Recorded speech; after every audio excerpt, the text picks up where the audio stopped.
کله چې موږ خپل انټرنیټ آن کوو ته مختلف قسم ایډز راځي. پوپ اپ ایډز کوم چې نوټیفیکیشن په شکل کې یا د دې نه علاوه انټرسټیشل ایډز کوم چې فول سکرین ایډز په پوره سکرین باندې راځي. دا ایډز د څه د وجې نه راځي او دا موږ بندولې څنګه شو. دا ټوله طریقه درته نن په دې ویډیو کې ښیمه چې څنګه موږ بندولې شو او د څه د وجې نه راځي چې بیا موږ دغه احتیاط کوو. دا ویډیو تر اخره پورې وګورئ چې پوره پوه شئ. سکیپ کوئ ما څه کې درنه پکې میس نشي او دا ویډیو د خپل ملګرو سره شیر هم کړئ. نو زه خپل موبایل سکرین طرف ته نو دا ایډز موږ ته د دوه ځایونو نه راځي. یا خو راته د براوزر نه راځي ګوګل کروم نه یا راته د اپلیکیشن د وجې نه راځي. داسې اپلیکیشن موږ ډاونلوډ کړی چې هغه موږ ته دغه ایډز راولي. دا دواړه به موږ څنګه بندولی شو طریقه درته ښیم. اول خو موږ د براوزر دا څنګه بندولی شو کوم چې موږ ته په پوپ اپ په شکل کې راځي د نوټیفیکیشن په شکل کې اکثر ډېر غلط ایډز پکې موږ د چا د مخې نشو کتلی. دا څنګه موږ بندولی شو. تاسو راشئ ګوګل کروم ته. ګوګل کروم چې کله رالی د ټول نه اول خو به څه وکئ د ټول نه اول به تاسو خپل هسټري کلیر کړئ.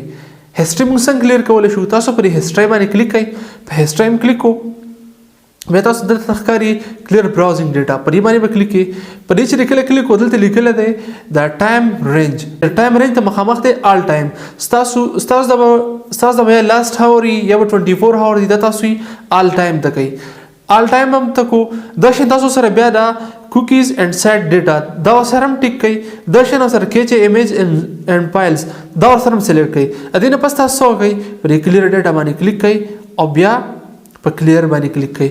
تاسو د براوزر چې کوم ډیټا دا به کلیر نه خدای لا وسم نه دی بند یو سیټینګ به کې بل کول په براوزر کې تاسو دا بیا نه راځي. دې لپاره تاسو پر 3 ډاټس باندې کلیک کړئ. په 3 ډاټس چې کله کلیک کړئ تاسو سایت ته دلته ښکاري زموږ موبایل سکرین دی کې سره ګورئ. په دغه باندې کلیک په 3 ډاټس باندې کلیک کو دینه پس تاسو ته لاندې ښکاري سیټینګز. پر سیټینګز باندې کلیک کړئ. لاندې سکرول کړئ. دلته لیکل دی معمولی خلاندې راشي سکرول کړئ لاندې دلته لیکل دی سایت سیټینګ. پر سایت سیټینګ باندې کلیک کړئ. د سایت سیټینګ د کلیک کولو نه پس تاسو بیا دلته لاندې سکرول کړئ. دلته لیکل پوپ اپس اینڈ ریډایرکټس پر باندې کلیک کړئ. پر چې کله کلیک کړئ دا بس تاسو د آنی دغه شانتي دا تاسو بند کړئ. تاسو به دغه نوټیفیکیشن په شکل کې چې تاسو کوم ایډز راځي دا به تاسو بیا نه راځي. که تاسو دا بند کو او د دې نه پس تم به ایډز راځي نو دا بیا د براوزر د طرف نه دی دا بیا د یو اپلیکیشن د طرف نه دی. دغه اپلیکیشن موږ څنګه معلومولی شو. او دې نه مخکې که تاسو زما دا پیج نه فالو کړئ خامخا یې فالو کړئ. دا شان انفارمیټیو ویډیو زه روزانه اپلوډ کوم.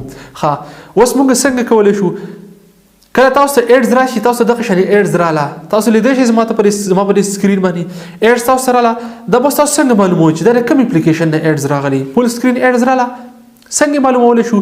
تاسو ته پرې ګوټ کې د مینیمایز دا بټن ښکاري دلته دا د مینیمایز دا بټن دا دې کې ته وګورئ پرې ګوټ کې دي ځینې موبایل کې ښی طرف ته ځینې کې ګس طرف ته خو زیاتره ګس طرف ته دغه بټن باندې تاسو کلیک کړئ. کله چې دا تاسو مینیمایز کړئ مینیمایز هم کو تاسو بر پر سر کې نه دغه اپلیکیشن آیکن او دغه اپلیکیشن نوم د دې اپلیکیشن نه راغلی تاسو دا نوم او د آیکن ښکاری.